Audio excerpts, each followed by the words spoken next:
she'd made, so when I got in touch with her about the book, then she was open to pass them over. And, you know, I presume you'd met Annie quite a lot in the old days. In fact... Well, she stayed at our house, didn't she? Well, she did. We looked after her, and that... She's a lovely girl. Lovely Except woman. she kept playing Unknown Pleasures 24 hours a day. I can't remember that. I remember sitting upstairs while downstairs all you could hear was, this was the week after Ian died. Anyway, the point... The weird thing is, I remember that week she handed me the letters, and I didn't look at them. Okay, fine. Again, it came around again. All right. The weird thing is as well that Ian wrote his letters in capitals. He wrote everything in capital. Did he? Including his lyrics. And there's a bit here I'm reading he was writing a letter, this is in your book now, he mentioned that he was listening to the soundtrack of Apocalypse Now, and he began to quote in his letter Marlon Brando, who is reading T.S. Eliot's The Hollow Man. And I've also always been obsessed by the fact that Ian's writing is quite like T.S. Eliot in its clipped phraseology. And I'll just read this bit. The struggle between man's conscience and his heart until things go too far, get out of hand, and can never be repaired. Is everything so worthless in the end? Is there any more? What lies beyond? What is left to carry on? You're listening to XFM Manchester. This is Sunday Roast with Anthony Wilson. His guest is Lindsay Reade, who he was once married to, but he's now much more interested in because she's a writer of the new Ian Curtis biography, and there was a bit of Ian Curtis in there. That was brilliant, that. Yeah, well, I know I played it to you before in the car, but the story behind that, and anyone, you know, you're out there listening and you're thinking, what on earth was that? That was Malcolm McLaren working with the wonderful producer Stephen Hague, who produced True Faith by New Order and World in Motion, the World Cup song, which is only 173 times better than the Embrace World Cup song.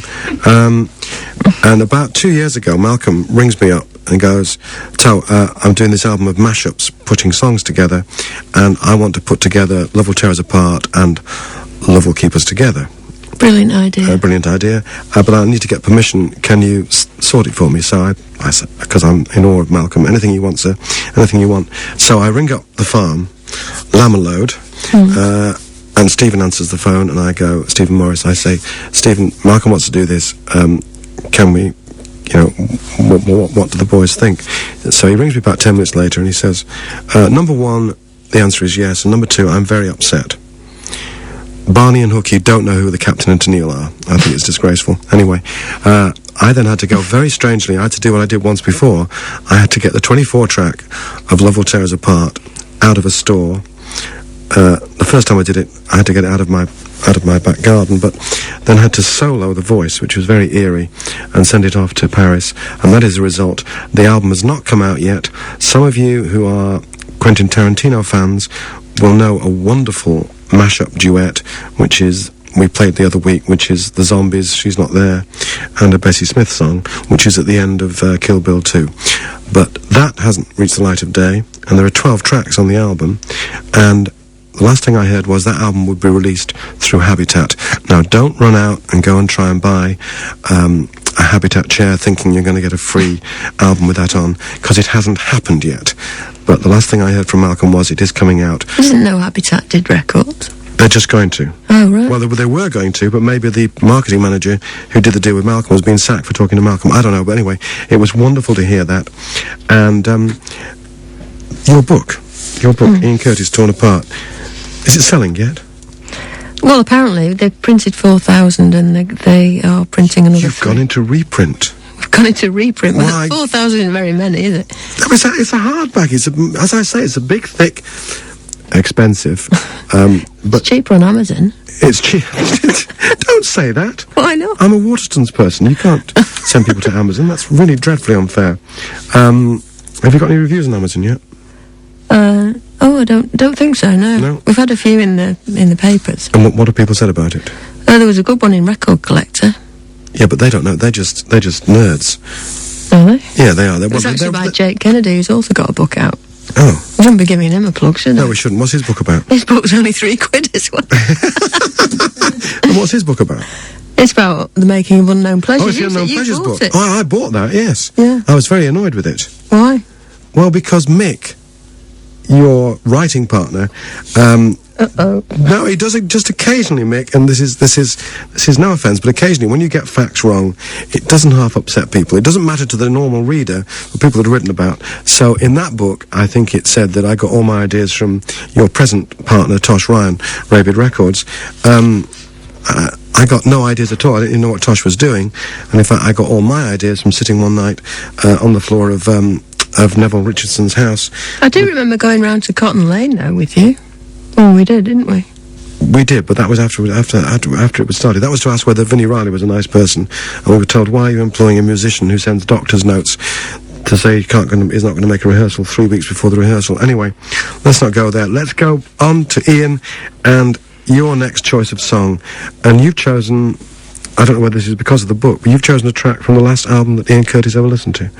Is that why you've chosen it, or because you like it? No, I chose it because it's on the theme of having, when love affairs end. I've always loved that track. It's You keep playing songs about love affairs ending. Dear me. Well, that thing. Wasn't our divorce painless? Yeah, I could still sue. Oh, I shouldn't have mentioned that. Okay, fine. Because we didn't have any lawyers. No, we didn't. We've remained friends, my dear, which is a rare achievement in this modern, nasty world. Yeah, but no, I love this track, but it's a bit sad in a way to think that this was the thing that Ian would have heard. Well, the next to the last track that he would have ever played. Sure. I mean, the famous story is that the last thing he watched was Trocheck, the movie. Yeah. The Werner Herzog movie, which ends with the line, "There's a dead man in the cable car and the chicken's still dancing." And that turning on the record player turntable in the terraced house in Macclesfield was Iggy Pop's The Idiot. Which is one of the few things I took from our marriage. That LP. So this record we're playing this is my album. Well, it was by Dostoevsky, which Anit was reading, and it is a novel. Yeah. Do you know what it's about? Remind me. It's about epilepsy. Of course. It's about epilepsy, and Ian suffered from epilepsy. And the great thing about The Idiot by Dostoevsky is that the language in which it's written, there's about 4 fits or 3 fits. They're called grand mal fits, aren't they? Is that what Ian had? Well, he had petit mal as well. Petit mal as well. Well, he had both. But these fits, the great thing in The Idiot by Dostoevsky is that the language of the novel, you actually don't know, but you feel the language kind of builds and it changes rhythm and gets faster and faster, and then he has a fit. Let's not talk about epilepsy. Let's not talk about Ian. Let's talk about Iggy Pop, who inspired Ian, and this is Tiny Girls. That was Iggy Pop, Tiny Girls. Very Berlin sound, wasn't it? Very Berlin. I love the sax. You love the sax.